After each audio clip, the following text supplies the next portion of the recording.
Hello everyone, very good morning. ಇವತ್ತು ನಾನು ಡೇನ start ಮಾಡಿದ್ದೀನಿ. ಇವತ್ತು ಒಂದು ಹೆಲ್ತಿ ಡ್ರಿಂಕ್ನ ಕುಡಿದ್ಬಿಟ್ಟು ಹಾಗೆ ಸ್ಪೆಷಲ್ ಡ್ರಿಂಕ್ ಕೂಡ ಕುಡಿದು ಆನಂತರ ವರ್ಕೌಟ್ ಮಾಡೋಣ ಅಂತ ಹೋಗ್ತಾ ಇದ್ದೀನಿ. ಡ್ರಿಂಕ್ ಲೆಮನ್ ವಾಟರ್ನ ತೊಗೊಂಡೆ, ವಿತ್ ಸ್ಪೆಷಲ್ ಡ್ರಿಂಕ್ನೂ ಕೂಡ ತೊಗೊಂಡೆ. ಹಾಗೆ ವರ್ಕೌಟ್ನ ಸ್ಟಾರ್ಟ್ ಮಾಡಿದ್ದೀನಿ. ಫಸ್ಟು ವಾರ್ಮಪ್ನ ಮಾಡ್ಕೊಳ್ತಿದ್ದೀನಿ. ಸಿಂಪಲಾಗಿ ಒಂದು ವಾರ್ಮಪ್ನ ಮುಗಿಸ್ಕೊಂಡು ಆನಂತರ ಎಕ್ಸಸೈಸ್ನ ಸ್ಟಾರ್ಟ್ ಮಾಡಬೇಕು. ಈ ರೀತಿಯಾಗಿ ನನ್ನ ಡೇ ಫುಲ್ ಕಂಪ್ಲೀಟ್ ಆಗುತ್ತೆ. ಮಾರ್ನಿಂಗ್ ಎದ್ದು ಡ್ರಿಂಕ್ ಕುಡಿದು ಫ್ರೆಶ್ ಅಪ್ ಆಗಿ ಆನಂತರ ವರ್ಕೌಟ್ನ ಮಾಡೋದಕ್ಕೆ ಬರ್ತೀನಿ. ನಾನು ನಮ್ಮ ಮನೆ ಮೇಲೆ ವರ್ಕೌಟ್ ಮಾಡೋದಿಲ್ಲ, ಯಾಕೆಂದರೆ ನಮ್ಮದು ಹಂಚಿನ ಮನೆ. ಇಲ್ಲಿ ನಮ್ಮ ತಾತ ಅವ್ರ ಮನೆ ಇದೆ, ಅಲ್ಲಿ ಅವ್ರ ಮನೆ ಹತ್ರ ಬರ್ತೀನಿ. ಇಲ್ಲೇ ಪಕ್ಕದಲ್ಲೇ ಇರೋದು, ಅಲ್ಲಿ ಮನೆ ಮೇಲೆ ಬಂದು ವರ್ಕೌಟ್ನ ಸ್ಟಾರ್ಟ್ ಮಾಡ್ಕೊಳ್ತೀನಿ.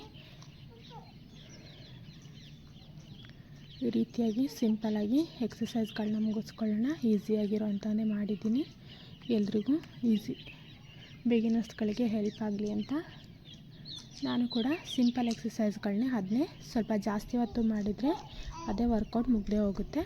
ಈ ರೀತಿ ಇದೇನು ಫುಡ್ ಕೌಂಟು ಇದನ್ನೆಲ್ಲ ಇರುತ್ತಲ್ಲ, ಇದನ್ನು ನೀವು 52 ಸೆಟ್ ಮಾಡಿಕೊಂಡ್ರೆ ನಿಮಗೆ ವರ್ಕೌಟ್ ಆಗೇ ಹೋಗುತ್ತೆ.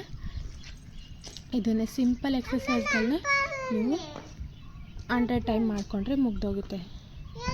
2 ಸೆಟ್ 50 ಮಾಡಿದರೆ 100 ಟೈಮ್ ಆಗೋಗುತ್ತೆ. ಇದೇ ರೀತಿ ವರ್ಕೌಟ್ನ ನಾನು ಕೂಡ ಕಂಪ್ಲೀಟ್ ಮಾಡ್ಕೊಳ್ತೀನಿ. ಇನ್ನು ಬೇರೆ ರೀತಿ ಟಫ್ ಆಗಿರೋ ಎಕ್ಸಸೈಸ್ ಬೇಕು ಅಂದರೆ ಬೇಕಿದ್ದರೆ ಮಾಡಿ ತೋರಿಸ್ತೀನಿ ನಾನು. ಎಲ್ಲರೂ ತುಂಬ ಟಫ್ ಆಗಿದ್ದರೆ ಮಾಡೋದಕ್ಕೆ ಹೋಗೋದೇ ಇಲ್ಲ, ಹಾಗಾಗಿ ಈಸಿ ಎಕ್ಸಸೈಸ್ಗಳನ್ನೇ ಮಾಡೋಣ ಅಂದ್ಕೊಂಡು ಮಾಡ್ತೀನಿ, ಎಲ್ಲರೂ ನೋಡ್ತಾರೆ ಅಂತ.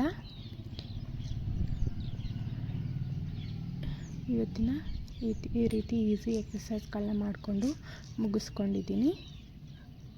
ಹಾಗೆ ಇವತ್ತು ಅಜ್ಜಿ ಮನೆಗೆ ಹೋಗಬೇಕಿತ್ತು.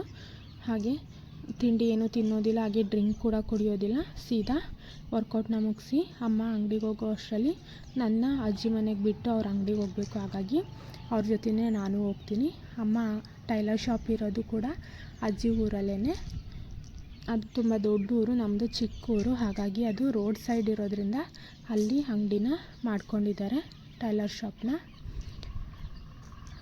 ಹಾಗಾಗಿ ಈಗ ರೆಡಿಯಾಗಿ ಹೋಗಬೇಕು.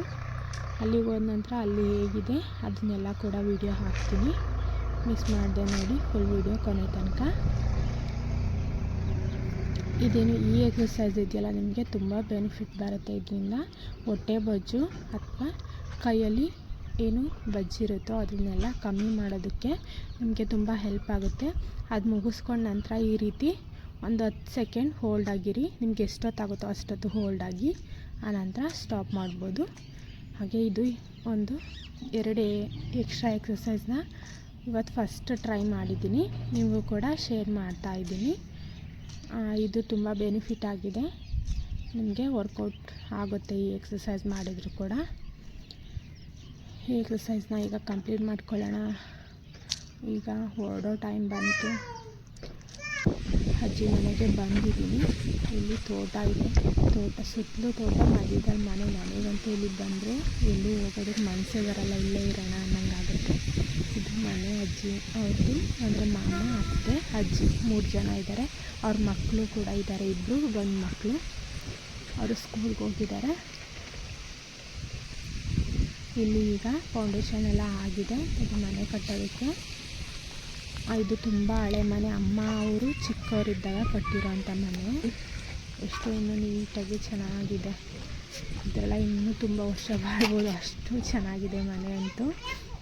ಹಳೆ ಮನೆಯೇ ತುಂಬ ಚೆನ್ನಾಗಿರುತ್ತೆ. ನನಗಂತೂ ಹಳೆ ಮನೆಗಳು, ಹಳೆ ಮೆಮೊರೀಸ್ ಎಲ್ಲ ನೆನಪಾಗುತ್ತೆ. ಅಜ್ಜಿ ಮನೆಗೆ ಹೋದರೆ ರಾಜದ ಟೈಮಲ್ಲೆಲ್ಲ ಇಲ್ಲೆಲ್ಲ ಹೋಗಿರ್ತಿದ್ವಿ.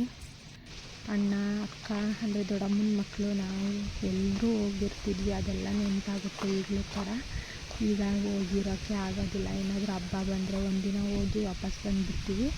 ಆವಾಗ ರಜಾ ಬಂತು ಅಂದರೆ ಸಮ್ಮರ್ ಹಾಲಿಡೇಸು ಅಲ್ಲೇ ಹೋಗಿದ್ಬಿಡ್ತಿದ್ವಿ. ಅಲ್ಲೆಲ್ಲ ಗಿಡ ಹಾಕಿದ್ದಾರೆ. ಇದು ಮೆಹಂದಿ ಗಿಡ. ಈ ಎಲೆ ಅಂತೂ ತುಂಬ ಸ್ಮೂತಾಗಿದೆ, ಎಷ್ಟು ಚೆನ್ನಾಗಿರುತ್ತೆ ಗೊತ್ತಾ. ಹಾಕೋಣವ್ರಿಗಂತೂ ಸಖತ್ತಾಗಿದೆ ಎಲೆ ಅಂತೂ.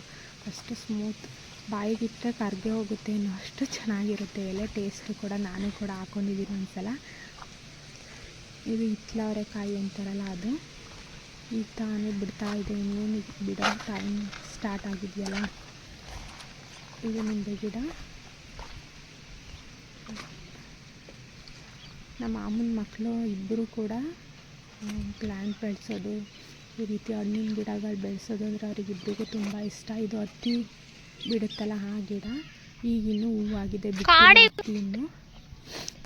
ಇಲ್ಲಿ ಮುಂಚೆ ನಾವು ಆಟ ಆಡ್ತಿದ್ವಿ. ಇಲ್ಲಿ ಫಸ್ಟ್ ಒಂದು ಚಿಕ್ಕದಾಗಿ ಕೆರೆ ಇತ್ತು, ಅದನ್ನು ಕ್ಲೋಸ್ ಮಾಡಿಸಿ ಇಲ್ಲಿ ಶೆಡ್ಡು ಮತ್ತು ತೊಟ್ಟಿನ ಮಾಡ್ಕೊಂಡಿದ್ದಾರೆ. ಫಸ್ಟು ನಾನು ಚಿಕ್ಕವಳಿದ್ದಾಗಲಿಂದಲೂ ಇಲ್ಲಿ ಚಿಕ್ಕದಾಗಿ ಒಂದು ಕೆರೆ ಇತ್ತು, ಅದನ್ನು ಮುಚ್ಚಿಸ್ಬಿಟ್ರು ಈಗ ಶೆಡ್ ಮಾಡಬೇಕು ಅಂತಲೇ. ಸಪೋಟ ಗಿಡ ಇದೆ, 2-3 ಸಪೋಟ ಹಣ್ಣು ಬಿಟ್ಟಿದೆ. ಇಲ್ಲೇ ತುಂಬ ಹಣ್ಣು ಸಿಗುತ್ತೆ, ಪಪ್ಪಾಯ, ಮಾವಿನ ಹಣ್ಣು, ಸೀಬೆಹಣ್ಣು, ಇನ್ನೂ ತುಂಬ ಥರದ ಹಣ್ಣುಗಳಿದೆ ಇಲ್ಲೇ. ಇಲ್ಲಿ ಸುತ್ತ ಇರೋದೆಲ್ಲ ಇವ್ರದ್ದೇ ಜಮೀನು, ಮಾಮ ಅವ್ರದ್ದೇ. ಅಂದರೆ ಇಲ್ಲಿ ಮನೆ, ಇದ್ರ ಸುತ್ತ ಇರೋದೆಲ್ಲ ಇವ್ರದ್ದೇ. ಇಲ್ಲಿ ಈಗ ಜೋಳ ಹಾಕಿದ್ದಾರೆ ಈ ಕಡೆ ಸೈಡು.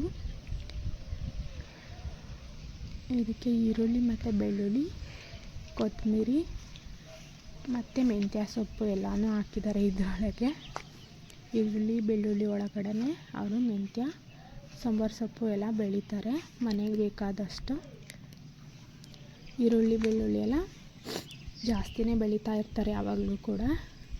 ಇದನ್ನು ಜೋಳ ಈಗ ಆಗಿದೆ, ಚಿಕ್ಕದು, ಇಲ್ಲ ಅಂದಿರ ಅದನ್ನ ಸುಟ್ಕೊಂಡು ತಿನ್ನಬೇಕಿತ್ತು. ಇನ್ನೂ ಚಿಕ್ಕದು ಬಲ್ತೇ ಇಲ್ಲ ಅದು ಸ್ವಲ್ಪನೂ. ನನಗೆ ಜೋಳ ಸುಟ್ಕೊಂಡು ತಿಂತಿದ್ವಿ ಹಾಗೆಲ್ಲ, ಅದೆಲ್ಲ ನೆನಪಾಗುತ್ತೆ ಇಲ್ಲಿಗೆ ಹೋದರೆ.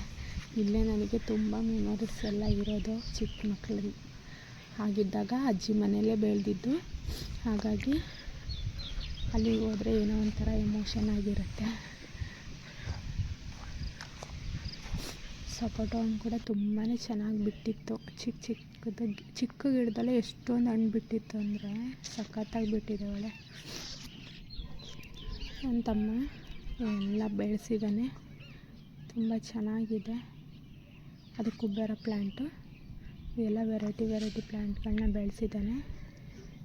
ಸ್ನೇಕ್ ಪ್ಲ್ಯಾಂಟ್ ಚಿಕ್ಕದದು, ಮನೆಯೊಳಗೆ ಇಟ್ಕೊಳ್ಳೋ ಅಂಥದ್ದು. ತುಂಬ ಡಿಫ್ರೆಂಟ್ ಗಿಡಗಳನ್ನ ಬೆಳೆಸಿದ್ದಾನೆ. ಈಗ ಲಂಚ್ ಟೈಮ್ ಆಯಿತು, ಅದಕ್ಕೆ ಅತ್ತೆ ಬಿರಿಯಾನಿ ಮಾಡೋಣ ಅಂತಿದ್ರು. ಅದಕ್ಕೆ ವೆಜಿಟೇಬಲ್ ಎಲ್ಲ ಕಟ್ ಮಾಡಿ ರೆಡಿ ಮಾಡಿ ಇಟ್ಕೊಂಡಿದ್ವಿ. ಏನೇನು ಬೇಕಾದನ್ನೆಲ್ಲ ಮತ್ತು ಶುಂಠಿ, ಬೆಳ್ಳುಳ್ಳಿ, ಹಸಿಮೆಣಸಿನ್ಕಾಯಿ ರುಬ್ಬಿ ಇಟ್ಕೊಂಡಿದ್ದಾರೆ. ಈಗ ಅವರು ಯಾವ ರೀತಿ ಬಿರಿಯಾನಿ ಮಾಡ್ತಾರೆ ಅಂತ ನಾವು ಸ್ವಲ್ಪ ಕಲ್ತ್ಕೊಳ್ಳೋಣ. ಅವ್ರ ಕೈ ರುಚಿ ಅಂತ ಸಖತ್ತಾಗಿರುತ್ತೆ, ನನಗಂತೂ ತುಂಬ ಇಷ್ಟ ಅವ್ರ ಕೈ ರುಚಿ. ಅಷ್ಟು ಟೇಸ್ಟಿಯಾಗಿ ಅಡುಗೆನ ಮಾಡ್ತಾರೆ ಅವರು. ಕುಕ್ಕರ್ನ ಇಟ್ಟು ಸ್ಟವ್ನ ಆನ್ ಮಾಡ್ಕೊಂಡಿದ್ದೀವಿ. ಹಾಗೆ ಸ್ವಲ್ಪ ಆಯಿಲ್ ಹಾಕ್ಕೊಂಡಿದ್ದೀವಿ, ಸಾಸಿವೆ ಕೂಡ ಹಾಕ್ಕೊಂಡಿದ್ದೀವಿ. ಅವ್ರು ಏನೇನು ಹಾಕ್ತಾರೆ ಅಂತ ನೋಡಿ ಕಲ್ತ್ಕೊಳ್ಳೋಣ, ಅಷ್ಟು ಟೇಸ್ಟಿಯಾಗಿ ಬರುತ್ತೆ. ನನಗಂತೂ ಅವ್ರ ಕೈ ರುಚಿನ ಮರೆಯೋದಕ್ಕೆ ಆಗೋದಿಲ್ಲ. ಇಲ್ಲೇನು ಮಸಾಲೆ ಐಟಮ್ಸ್ನ ತೊಗೊಂಡಿದ್ದಾರೆ, ಮರಾಠಿ ಮಗ್ಗು, ಹೂವು, ಚಕ್ಕೆ, ಪಲಾವ್ ಎಲೆ, ಓಂಕಾಳು, ಇದನ್ನೆಲ್ಲ ತೊಗೊಂಡಿದ್ದಾರೆ. ಅದು ಸ್ವಲ್ಪ ಫ್ರೈ ಆದಮೇಲೆ ಈರುಳ್ಳಿನ ಹಾಕ್ತಿದ್ದಾರೆ.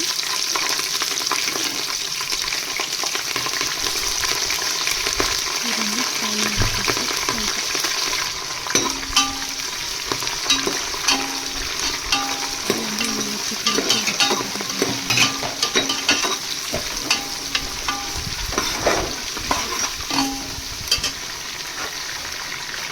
ಈರುಳ್ಳಿನ ಸೇರಿಸ್ಕೊಳ್ತಿದ್ದಾರೆ. ಬಟನ್ ಹಾಕಲ್ಲ ಇದನ್ನು ಫ್ರೈ ಮಾಡ್ಕೊಳ್ಳೋಣ.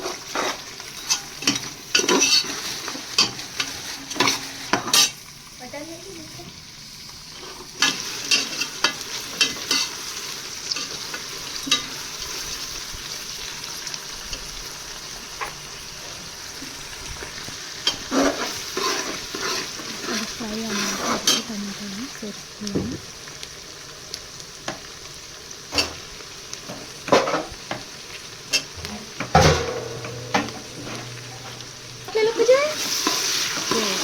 ಆಗ್ಲೇ ಹಾಕ್ಬೇಕಾಯ್ತು. ರೈಸ್ ಮಾಡ್ಕೊಬಿಟ್ಟಿದ್ರು. ಹಾಗಾಗಿ ನೀರನ್ನ ಸೇರಿಸ್ಕೊಳ್ತಿದ್ದಾರೆ.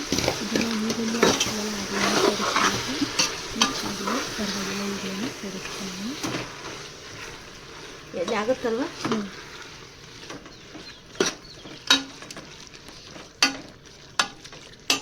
ಸರಿ, ಸ್ವಲ್ಪ ಫ್ರೈ ಆದಮೇಲೆ ಅದಕ್ಕೆ ಮಸಾಲ ಐಟಮ್ಸ್ನ ಮಾಡ್ಕೊಳ್ಳೋಣ. ಇದಕ್ಕೆ ಟರ್ಮರಿಕ್ ಇಲ್ಲಿ 3/4 kg ಚಿಕನ್ನ ರೆಡಿ ಮಾಡ್ಕೊಂಡಿದ್ದಾರೆ, ತೊಳೆಯೋಕೆ ಹಾಕಿದ್ದಾರೆ. ಅರಿಶಿನ ಹಾಗೆ ಸ್ವಲ್ಪ ಧನಿಯಾ ಪುಡಿ ಮತ್ತು ಚಕ್ಕೆ ಪೌಡರ್. ನಾನು ಕೂಡ ಚಕ್ಕೆ ಪೌಡರ್ನ ಚಕ್ಕೆ ಎಲ್ಲ ಅದಕ್ಕೆ ಮರತಿನಾಗಿ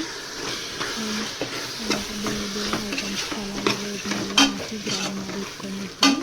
ಪಲಾವಿಗೆ ಈ ರೀತಿ ಬಿರಿಯಾನಿ ಬೇರೆ ಬೇರೆ ಐಟಮ್ಸ್ ಮಾಡಿದಾಗ ಅದನ್ನು ಕೂಡ ಸೇರಿಸ್ಕೊಳ್ತೀನಿ. ನಾನು ಕೂಡ ಇವರು ಕೂಡ ಅದೇ ಥರ ಮಾಡ್ತಾರೆ. ಇಲ್ಲಿ ಚಿಕನ್ ಮೊಸರನ್ನ ಹಾಕ್ತಿದ್ದಾರೆ.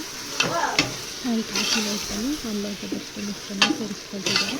ಮೊಸರನ್ನ ಸೇರಿಸ್ಕೊಳ್ಳೋದ್ರಿಂದ ನಿಮಗೆ ಸ್ಮೂತಾಗಿ ಬರುತ್ತೆ ರೈಸ್ ಮತ್ತು ಚಿಕನ್ ಎಲ್ಲ.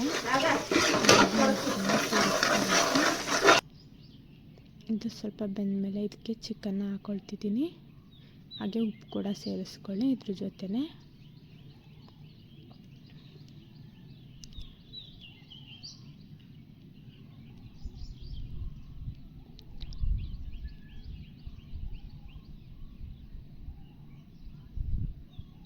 ಇದೀಗ ಸ್ವಲ್ಪ ಹೊತ್ತು ಬೇಯಲಿ, ಒಂದು 5 ನಿಮಿಷ. ಆನಂತರ ಸೊಪ್ಪನ್ನು ಏನು ಕಟ್ ಮಾಡಿ ಇಟ್ಕೊಂಡಿದ್ದೋ ಅದನ್ನ ಸೇರಿಸ್ಕೊಳ್ತಿದ್ದಾರೆ. ಅದನ್ನ ಸ್ವಲ್ಪ ಫ್ರೈ ಮಾಡ್ಕೊಳ್ಳೋಣ.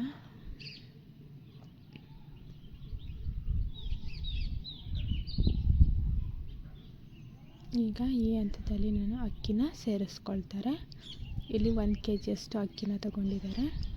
ಇವತ್ತು ಜಾಸ್ತಿನೇ ಜನ ಇದ್ದಾರೆ, ಹಾಗಾಗಿ ಎಲ್ರಿಗೂ ಆಗಬೇಕು ಅಂತ.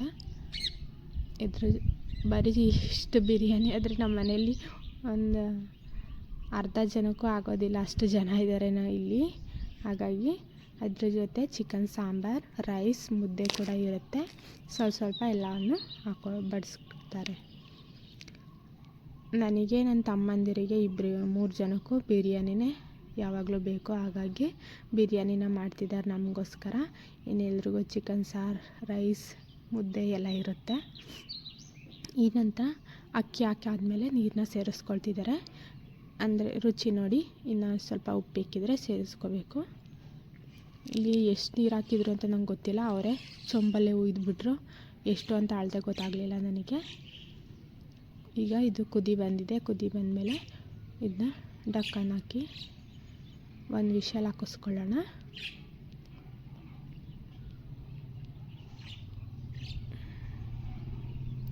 ಕ್ಲೋಸ್ ಮಾಡಿ ಇದು 1 ವಿಷಲ್ ಹಾಕಿಸ್ಕೊಳ್ತೀನಿ. ಅಂದರೆ ಕುದಿ ಬಂದಿರುತ್ತಲ್ಲ, ಕುದಿ ಬಂದಾದಮೇಲೆ ಒಂದೇ 1 ವಿಷಲ್ ಸಾಕು ಅಂತಾರೆ. ಎಷ್ಟು ಉದ್ರಾಗಿ ಚೆನ್ನಾಗಿ ಬಂದಿದೆ ನೋಡ್ಬೋದು. ಟೇಸ್ಟ್ ಮಾತ್ರ ಸಖತ್ತಾಗಿತ್ತು. ಎಲ್ರಿಗೂ ಬಾಯಿ ನೀರು ಬರುತ್ತೆ ಅನಿಸುತ್ತೆ ಬಿರಿಯಾನಿ. ನನಗಂತೂ ಬಿರಿಯಾನಿ ನೆನೆಸ್ಕೊಂಡ್ರೆ ಸಾಕು ಬಾಯಿ ನೀರು ಬಂದುಬಿಡುತ್ತೆ. ಡಯಟ್ ಮಾಡ್ತಾಯಿರ್ತೀನಿ, ಆದರೂ ಬಿರಿಯಾನಿ ನೋಡಿದರೆ ತಿನ್ನಂಗೆ ಆಗುತ್ತೆ. ಟೇಸ್ಟ್ ಮಾತ್ರ ಸಖತ್ತಾಗಿತ್ತು. ನೀವು ಬನ್ನಿ ಶೇರ್ ಮಾಡ್ಕೊಳ್ಳೋಣ. ಆನಂತರ ಊಟ ಮುಗಿದ್ದು ಈವ್ನಿಂಗ್ ಆಗೇ ಹೋಯಿತು. ಹೊರಡಬೇಕಿತ್ತು ಇನ್ನೇನು. ಅಷ್ಟರಲ್ಲಿ ಅಜ್ಜಿ ಗೆಂಡೆ ತಿಂತೀಯ ಅಂದರು. ಹಾಗಾಗಿ ನೀರಲ್ಲೇ ಉರಿತಿತ್ತು, ಗೆಂಡೆನ ಬೇಯಕ್ಕೆ ಹಾಕಿದ್ರು. ಇದಂತೂ ತುಂಬ ನನಗೆ ನೆನಪಾಗುತ್ತೆ ಯಾವಾಗಲೂ ಕೂಡ. ಫಸ್ಟ್ ಅಜ್ಜಿ ಮನೇಲಿ ಬರ್ತಿದ್ದಾಗಲೆಲ್ಲ ಗೆಂಡೆ ಎಲ್ಲ ಅವ್ರು ಜಾಸ್ತಿ ಗೆಂಡೆ ಹಾಕ್ತಿದ್ರು. ಸಮ್ಮರ್ ಹಾಲಿಡೇಸಲ್ಲಿ ಬಂದಾಗೆಲ್ಲ ಗೆಂಡೆ ಕೀಳ್ತಲೇ ಇರ್ತಿದ್ರು, ವರ್ಷ ಕೂಡ. ಆವಾಗ ಈ ರೀತಿ ಹೊಲದಲ್ಲೆಲ್ಲ ಏನಾದರೂ ಎಡಮಟ್ಟೆ ಅದನ್ನೆಲ್ಲ ವೇಸ್ಟ್ನೆಲ್ಲ ಬೆಂಕಿಗೆ ಹಾಕ್ತಿದ್ರಲ್ಲ, ಆವಾಗ ಟೈಮಲ್ಲಿ ಈ ರೀತಿ ಗೆಂಡೆ ಅದರೊಳಗಡೆ ಹಾಕಿ ಬೇಯಿಸ್ಕೊಂಡು ತಿಂತಿದ್ವಿ. ಅದೆಲ್ಲ ನೆನಪಾಯಿತು. ಇವತ್ತು ಕೂಡ ಅಜ್ಜಿ ಬೇಯಿಸ್ಕೊಟ್ರು, ಅದನ್ನೇ ತಿಂತಾಯಿದ್ವಿ. ಈ ರೀತಿ ಸುಲಿಬಾರ್ದಂತೆ. ಹಾಗೆಯೇ ಇದೇನು ಬ್ಲ್ಯಾಕ್ ಕಲರ್ ಇರುತ್ತಲ್ಲ ಅದನ್ನು ಒರೆಸ್ಕೊಂಡು ತಿನ್ನಬೇಕಂತೆ. ನಾನಂತೂ ಅದನ್ನು ತಿನ್ನಲಿಲ್ಲ, ಸಿಪ್ಪೆನ ತೆಗೆದು ತಿನ್ನೋಣ ಅಂತ. ನನ್ನ ಮಗಳು ಕೂಡ ಇಷ್ಟಪಟ್ಟು ತಿಂತಿದ್ಲು, ಯಮ್ಮಿಯಾಗಿದೆ, ಚೆನ್ನಾಗಿದೆ ಅಂತ. ಅದೇನೋ ಉಪ್ಪು ಏನೂ ಹಾಕಿರಲಿಲ್ಲ, ಆದರೂ ಅಷ್ಟು ಟೇಸ್ಟಿಯಾಗಿರುತ್ತೆ. ಯಾವತ್ತೋ ಒಂದಿನ ತಿನ್ನೋದಲ್ವ, ಏನೂ ಆಗೋದಿಲ್ಲ. ನಾನು ಕೂಡ ತಿಂತಿದ್ದೆ. ಅಜ್ಜಿ ಚಿಪ್ಸ್ ಮಾಡೋಕ್ಕೆ ಅಂತ ಗೆಂಡೆ ಎಲ್ಲ ರೆಡಿ ಮಾಡ್ಕೊಳ್ತಿದ್ರು. ಈಗ ಒಂದು ವೀಕ್ ಆಯಿತು ಅವರು ಗೆಂಡೆ ಕಿತ್ತು ಅಷ್ಟೇ.